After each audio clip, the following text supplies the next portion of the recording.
Hey everyone, Caleb with ControlWorks here. In our last video, we talked about our Crestron Home Driver to integrate with the UniFi Protect Alarm Manager. And I got a lot of great feedback. You found it very useful for setup configuration and just getting a better sense of what the driver can do and how to use it in a real project. So we decided to follow that up with another video, this time focusing on our UniFi Access driver for Crestron Home.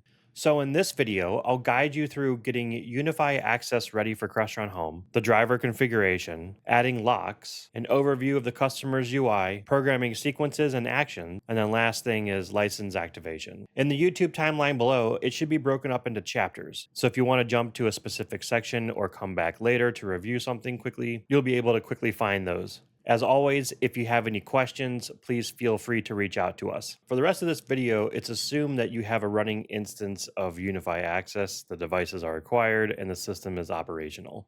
So the first step is to log into UniFi Access. So go to your site manager and locate your site and then find UniFi Access. So here, this is my development system. We have a number of doors that we can play with. We have the Chiro chamber. We have doors 1 through 8, and those are doors that are on an EAH8. I do have a UA gate hub. The gates aren't supported yet. They may be in the future. We'll see how that shakes out. The side door on the gate hub is supported. And then I have 2 more doors, the pizza portal and the quiche quarters. The first thing we need to do in UniFi is set up an API key. So let's come over to the settings, and in general, we can select create new API token. So we can call this something intelligent. And we want to be able to edit the devices, edit our webhooks, and edit our API server. So make sure all of our items are set to edit.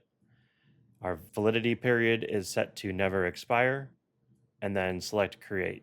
Next, we want to copy our API token and put it someplace safe, because once we close this, we no longer have access to the token. Okay, so here we have Crestron Home.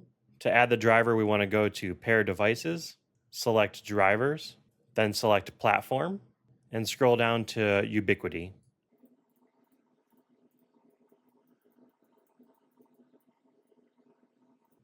Here we have the UniFi Access driver. Everything that we're talking about today is referenced in the driver help file. The help file can be located underneath this I button, and it also can be located on our website. So you can always come here and open the PDF there as well.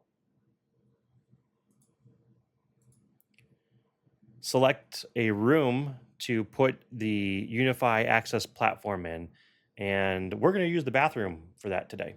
Select the plus button to add the driver. Let's give it a name.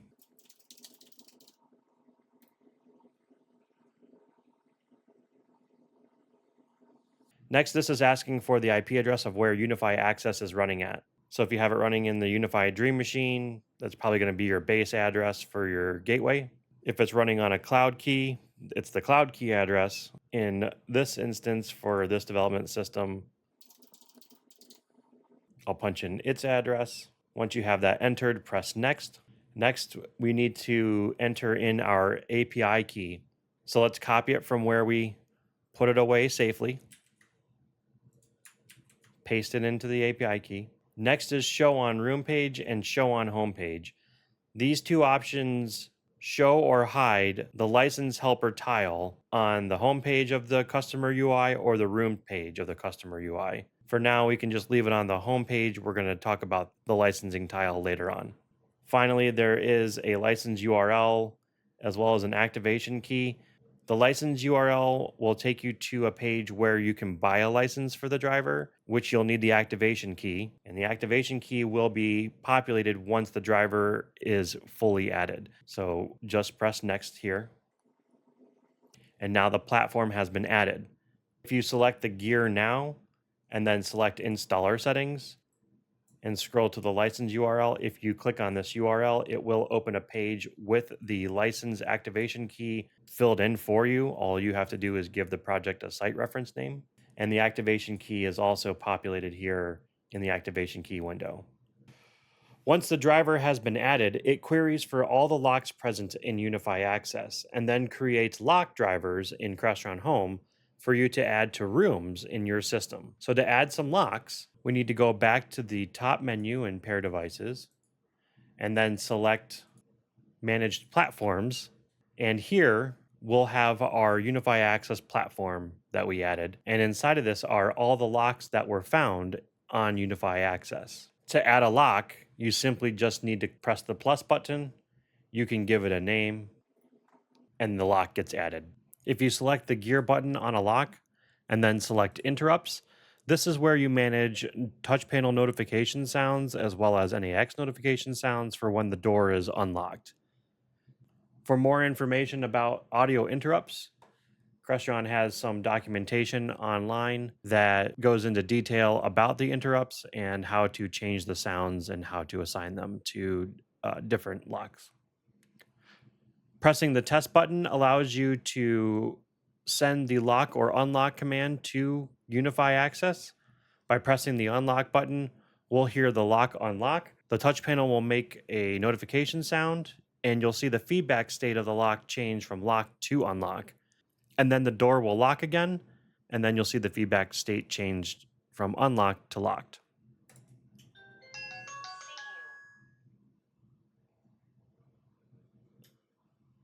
Pressing the unlock button is essentially doing the same thing as in UniFi selecting unlock on the door itself. So if we push unlock here, we will see the feedback on Crestron Home change from locked to unlocked, as well as hear the audible notification sound.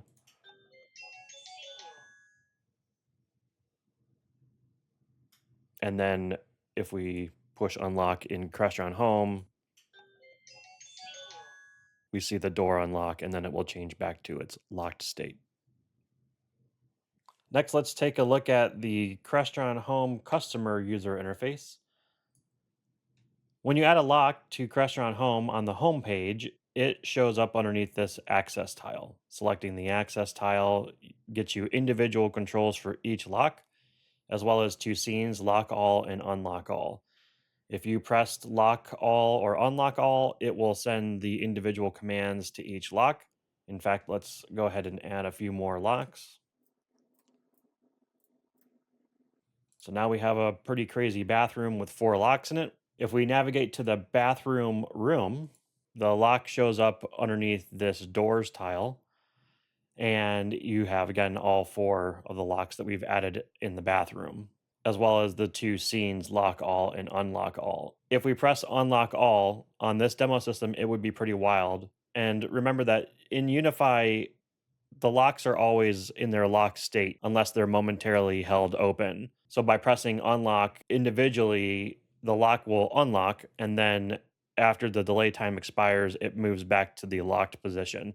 So for instance, if we unlock the churro chamber, the door unlocks and then it will return to the lock state after the delay time expires.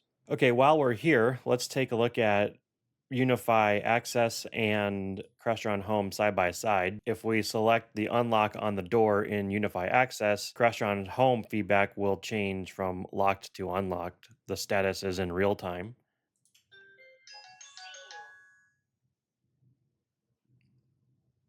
And the same is true if we select unlock in Crestron Home. The status updates in real time. Next, let's take a look at sequences and actions. So come over to your Crestron Home setup tool and then select the actions and events. Our locks are in the bathroom, so let's select the bathroom. And here we have our 4 locks that we've added. If we select the churro chamber, Crestron Home provides some default locked and unlocked events, as well as additional events from the driver. So DPS state closed, so door position sensor state closed, and door position sensor state open. These are being read right off of the lock device, and then there is an unknown state. If the device has a doorbell on it and the doorbell does ring, the doorbell event will fire. And then also unlock access denied and unlock access granted. These are if you had a card read event and the access was granted, this event will fire. For sequences, We need to add a quick action to do that. And if we select sequence and then go to our bathroom, we have the Crestron Home provided lock and unlock methods, as well as some other additional device operations. The keep locked lockdown command is used to set the door to the lock state and display the lockdown on the reader. And you would use the reset lock to reset that state. The lock door early schedule is used to lock a door early during a scheduled unlock period. So if you set something up inside of UniFi Access and you needed to lock the door, you want to hit lock door early. The temporary unlock no duration, this command is used to set the door to the unlock state indefinitely. Use the reset lock command to lock the door in this state, and also using the standard lock command inside of Crestron Home will also reset this lock to the locked state. The temporary unlock with duration, when you add one of these, it's going to ask you for how long you want the door to remain unlocked. And valid times are in minutes, and they are 1 through 1,339 minutes. So a full day duration. Using the reset lock will set the lock back to its lock state, and also using the standard Crestron lock command will also reset the lock to its locked state. There's also the unlock door momentary, and this is the same as touching the unlock button from the customer interface. It temporarily unlocks the lock. Okay, next let's talk about licensing. Earlier in the video, I mentioned a license helper driver. To add the license helper driver, go back to pair devices and select manage platforms, then select the UniFi Access platform driver we added. And in here, you'll see that there's the ControlWorks UniFi Access license helper. This is only used when you're going to apply a license. You don't need to have this driver installed at all times. You can remove it afterwards. It's just a place for you to press a button when you've purchased a license. So add the license helper. Crestron Home doesn't like long names. And when we first created the platform, we left the show on homepage checked. So the license helper is going to show up on the show on homepage. So if we go to the homepage on the customer's UI, we have a very truncated ControlWorks UniFi Access license helper tile. And if you select it, now we get some details about the license. We can see a truncated URL, which we're going to use the platform's URL in a moment, the activation key for the driver, and then some details. The trial license expires on August 1st, 2025. There's currently 10 licenses, and the status is trial mode. The button here we'll use in a moment, but this will tell the driver to go check the activation server for a license. So to buy a license, come back over to the platform drivers installer settings, and you can copy the activation key, but if you click this link, the activation key will be entered into the website automatically. You can give this a site reference,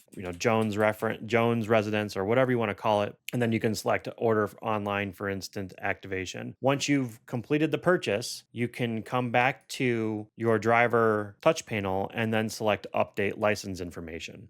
So let me go purchase a license. And now that my purchase is complete, if I select update license information, the license now expires in 2124.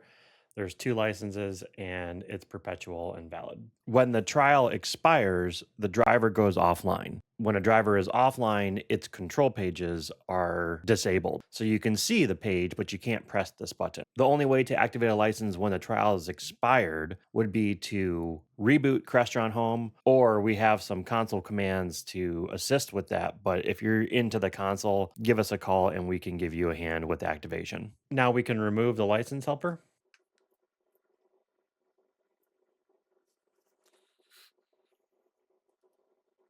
And now we're left with our doors and a fully activated driver. If you have any questions about the driver, or if you have any questions about licensing, feel free to reach out to us. You can click on the contact us link on our website. You can fill out a contact form. You can email us support@controlworks.com. You can give us a phone call, or you can chat with us when we are available. The chat window does say that we are available, and when you start a chat, it actually does go to us. And when we're not available, it'll send us an email. Thanks for watching.